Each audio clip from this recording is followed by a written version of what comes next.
de falar do São Paulo, hein?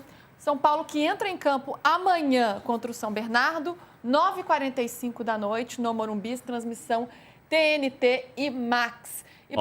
Só um detalhe, desculpa, Luísa. Imagina. Se a Ponte ganhar ou empatar hoje com o Velo, o São Paulo entra em campo amanhã como lanterna do campeonato. Tudo bem que é a segunda rodada. Sim, é a segunda rodada, mas são só 8, né, PVC? Não tem muitas aí pela frente, não. E tem os clássicos ainda. Então, com essa derrota 3-0 para o Mirassol na estreia, a situação já não ficou tranquila para o Tricolor. Aliás, não anda nada tranquila em todos os aspectos. Gabriel Sá chega com a gente para contar as novidades do São Paulo. Gabriel, muito boa tarde para você. Seja bem-vindo. Olha, eu não sei nem por onde começar, viu? Porque a gente pode falar de campo, pode falar das manifestações da torcida, que é o que a torcida está preparando para amanhã, do clima, né?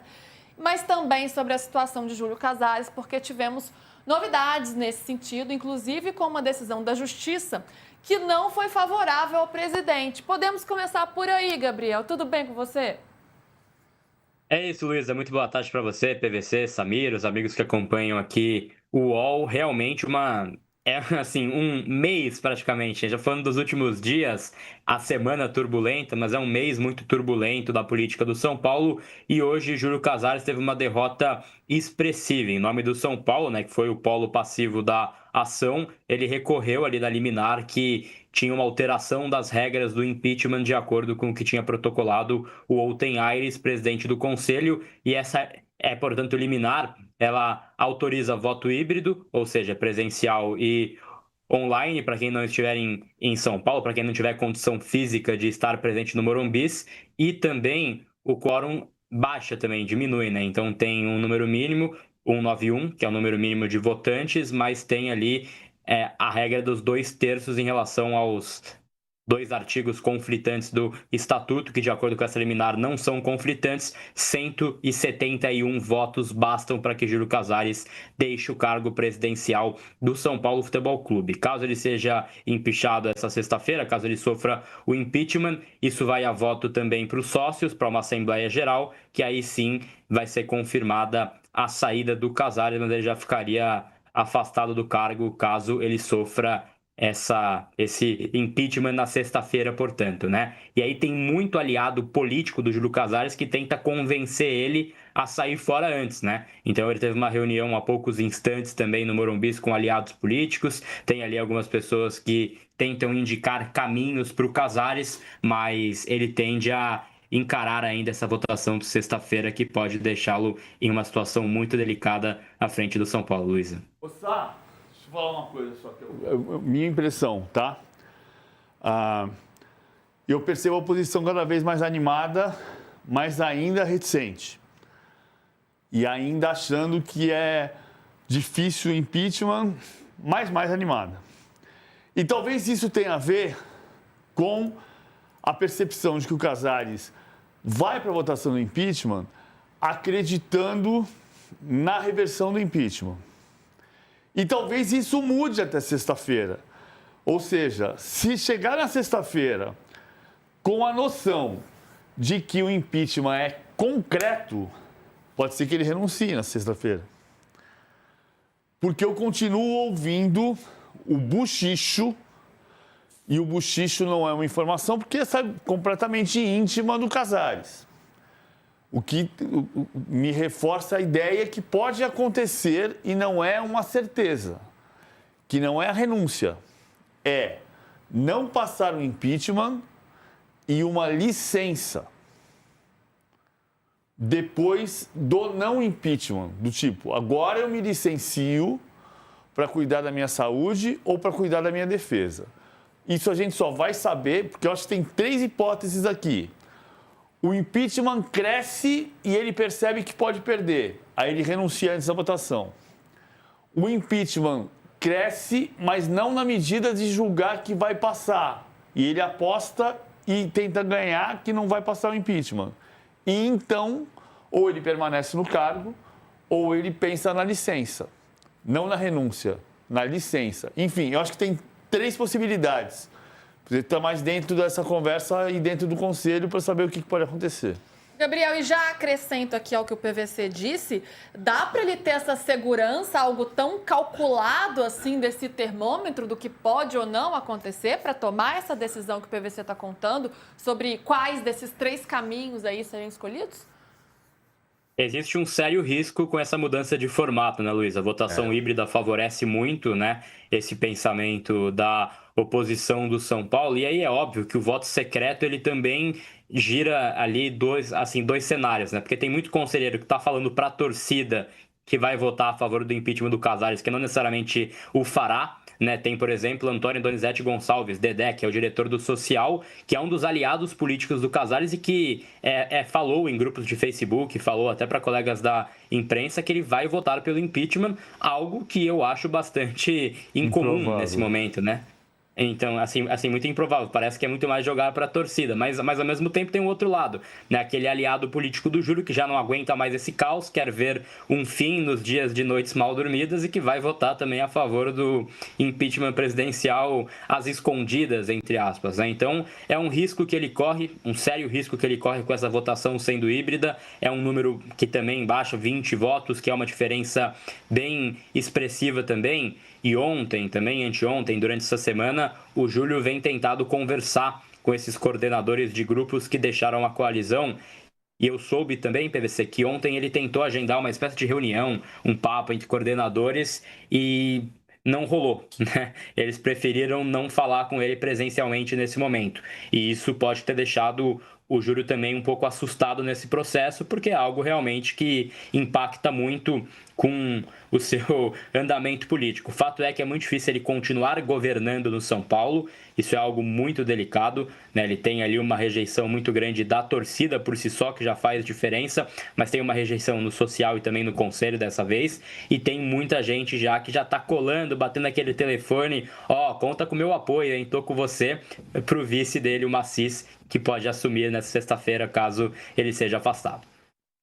PVC, dessas 3 possibilidades, né? Aí vai mais no campo da percepção, da opinião mesmo, porque você vem com a informação das possibilidades. Estou ouvindo, né? Você Ouvindo gente. ouvindo os buchichos, né? Porque certeza ninguém entende nada, porque a votação não aconteceu. Não, e cada um vota, né, conforme... E a decisão do suas Júlio, convicções. a decisão da renúncia, a decisão do impeachment não é do Júlio.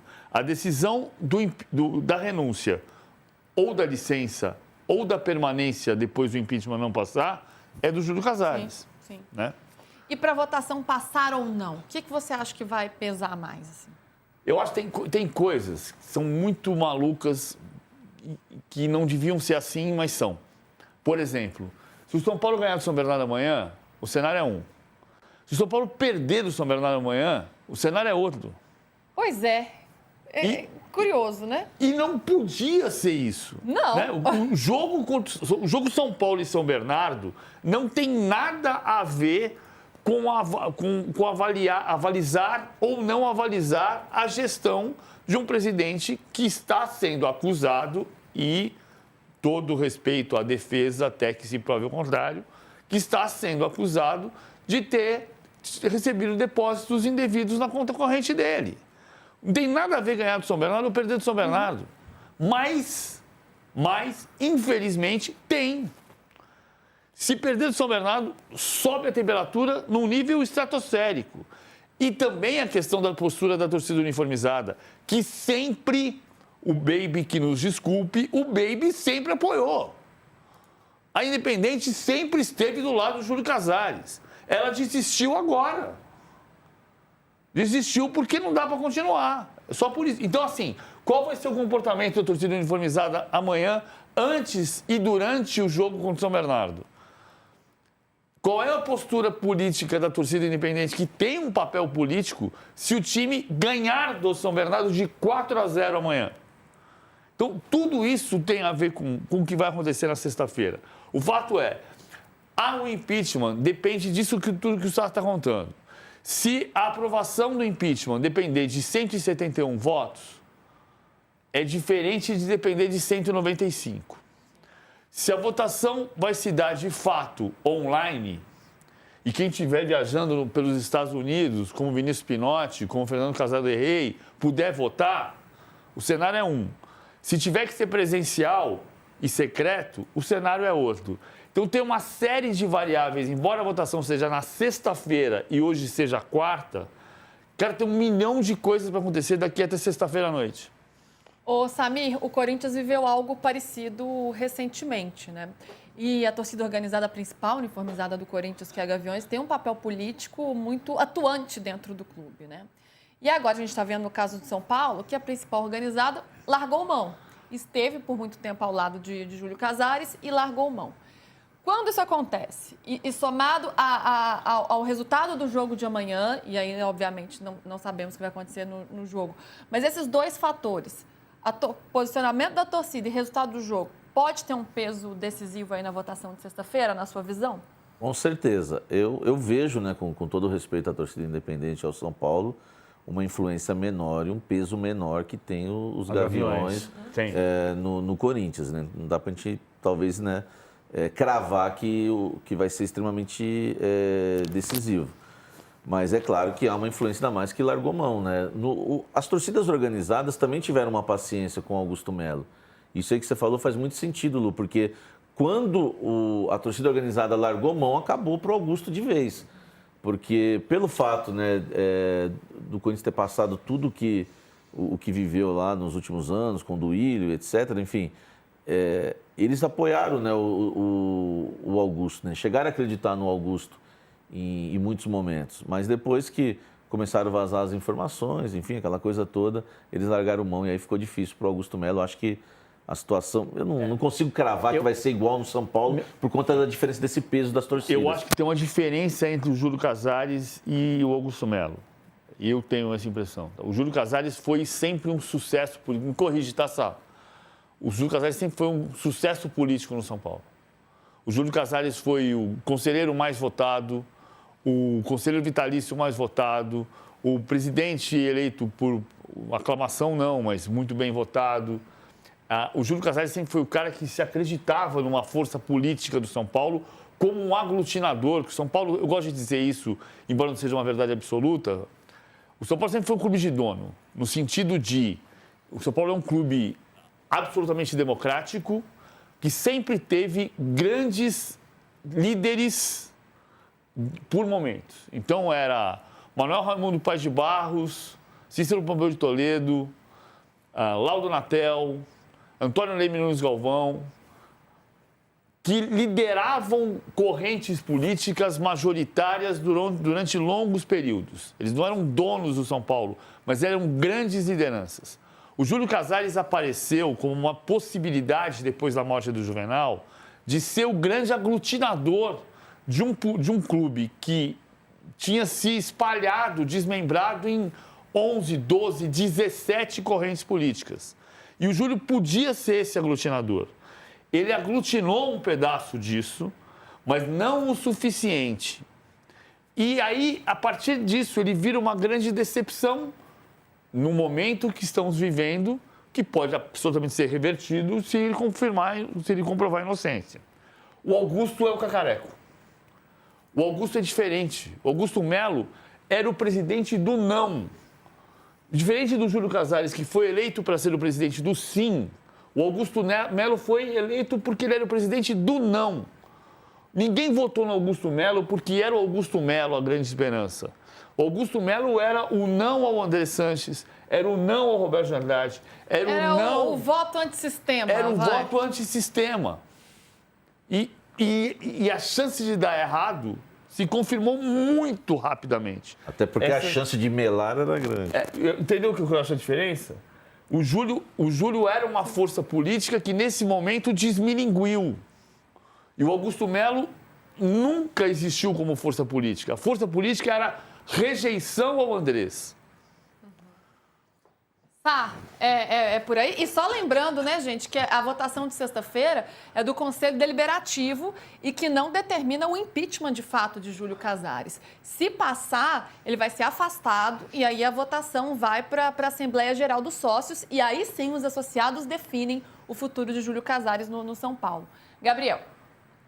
Isso que o PVC falou é quase uma leitura perfeita do caso Júlio Casares, porque o Júlio, ele era aquele executivo externo que quando ele ia no social ele era paparicado para ser presidente, para salvar o São Paulo.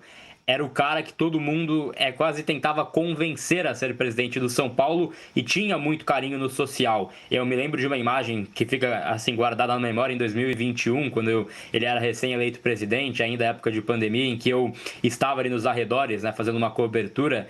Ele chegou no social e, assim, mesas levantaram para ir lá cumprimentar o Júlio. Era uma coisa, assim, um popstar que chegava no social. E hoje o cenário muda muito pro Júlio Casares, e acho até que essa demora dele em digerir o processo e aceitar que já não tem mais jeito, e também de ser convencido pela renúncia, acho que passa também por isso, né? Ele foi do 8 ao 80 muito rápido de rejeição, isso é algo que mexe certamente com o lado individual. Mas o Júlio Casares, então, ele tem esse cenário totalmente desfavorável, e aí caso ele saia, assume Harry Macis, né? Que é um vice-presidente ali também que anda também em muitos grupos, ele é um cara que até a própria oposição gosta da figura dele, então ele também vai entrar para ser esse pacificador, caso ele assuma o cargo. E sobre o que o PVC falou, desse afastamento do Casares, é interessante o PVC, porque ele poderia pedir esse afastamento por uma questão de saúde, de repente, que eu também ouvi esse boato. Mas o Estatuto do São Paulo, ele não deixa muito claro qual que é o prazo desse afastamento. Até enviei uma mensagem agora para o Outen Aires para tentar entender qual que é o entendimento dele, porque o Estatuto do São Paulo, que é bem mal redigido, inclusive, não à toa, deu toda essa polêmica da questão dos artigos, ele prevê afastamento mínimo de 1 ano para membros, enfim, do Conselho Deliberativo. E o Júlio, ele é o presidente da direção executiva, mas ele também é um conselheiro, querendo ou não, né? Então, dentro desse estatuto, aplicaria essa regra de 1 ano, mas não tem uma definição muito clara estatutária desse ponto. É algo que vai ser definido aí também pelo São Paulo e, claro, pelo próprio presidente Júlio Casares, caso ele opte por esse afastamento, mas eu acho que nesse presente momento, pelo que eu ando conversando, ele vai encarar o impeachment sexta-feira. É o que eu acho também. Eu acho assim, se ele optar pela licença, ganhar no impeachment e optar pela licença, na prática uma renúncia, porque ele não volta. Ele não volta. É o Beluso no Palmeiras, mas o Beluso é diferente porque o Beluso não teve nenhum processo, né? O Beluso se afastou porque o Beluso teve um infarte. Só que o Beluso se afastou porque ele teve um infarte, por isso precisou de uma licença médica e, pela questão médica, não deu tempo dele voltar. Então, na prática, ele se licenciou e não voltou a ser presidente. Sá, e falando ainda sobre o comportamento... Ai, gente, sabe quando você está falando da vontade de espirrar? É o que aconteceu agora, mas eu tô me segurando aqui, dei uma respirada funda para voltar aqui e continuar o assunto. Passou. Até dar uma aguinha daqui a pouco. Sá, falando sobre a torcida, né? O que dá para esperar do comportamento da torcida amanhã? Baby, né? Que é o presidente da Independente, já se manifestou nas redes sociais. E é um dia que era para ser um dia festivo, porque o São Paulo volta ao Morumbis, né? Depois de tanto tempo, quase 3 meses, jogou em outubro no Morumbis. Teve toda aquela polêmica lá de gramado, de show e tal no fim do ano. São Paulo volta ao Morumbi. O que dá para imaginar que vai acontecer amanhã? E mais um outro ponto para te perguntar. Enquanto isso, enquanto todo esse imbróglio, essa situação não se resolve, o mercado está parado, né? Até agora, Rodriguinho e Bragantino, ainda isso não foi concretizado. Situação do Alan junto ao Flamengo permanece na mesma. É por aí? Exatamente, Luísa. Tem esse impacto direto, né, no mercado de transferências. Para falar do jogo de amanhã, de fato, a gente espera que tenha um certo protesto da torcida, mas o Baby, líder da torcida independente, ele vem falando bastante por meio, né, de entrevistas, postagens, que ele quer que tenha muito apoio ao time do São Paulo em campo, né? Então ele até fez uma postagem esses dias falando que é para xingar no intervalo e antes do jogo, mas que com bola rolando tem que ser apoio, e aí no fim do jogo também pode fazer protesto. Então não deve ser um dia muito voltado ao Júlio Casares, mas ele vai ouvir poucas e boas ali na certa, no estádio do Morumbi, né, nesse jogo, e algo que vai aumentando também essa pressão contra o presidente. E o campo não tem uma perspectiva de que o campo vá dar uma resposta rápida, né?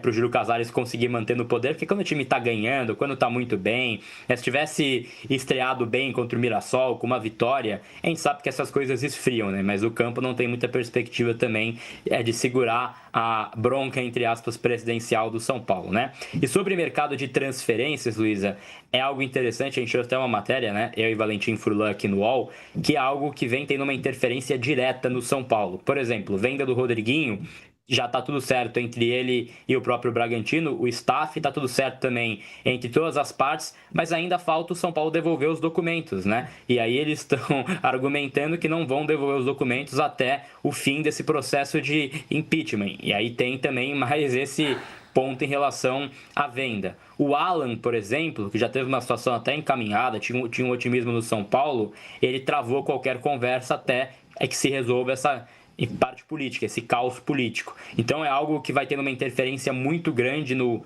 campo do São Paulo também. Ontem o Dória foi apresentado, ele falou que isso não interfere, que eles têm que focar em jogar futebol, mas é algo realmente que a gente sabe que tem uma interferência, e tem uma entrevista do Luciano pós-jogo, como foi, né, contra o Mirassol, acho que mostra muito o impacto desse caos na parte também dos jogadores, né, Luiz? Sem dúvida, sem dúvida. Ele fala, né, para a torcida não abandonar, fazer esse apelo junto ao torcedor, porque é o que o São Paulo tem de mais valioso, é a sua torcida, e é o que vai segurar nesse momento tão difícil de crise completa, institucional, financeira, em campo, enfim, passa por um momento muito complicado de sua história, o São Paulo Futebol Clube, infelizmente. Gabriel, muito obrigada pela sua participação, viu? Muita expectativa até sexta-feira, né? A gente vai acompanhando tudo. Exatamente, Lisa. Muita água para rolar nesse São Paulo. Vamos acompanhar aí a decisão do Júlio Casares, né? Que pode ser até... Acho uma chance remota, uma chance pequena, mas pode ser que ele largue antes da votação de sexta-feira. A gente vai acompanhando aqui também. Obrigado, Luiz. Obrigado, Sá. Valeu, querido.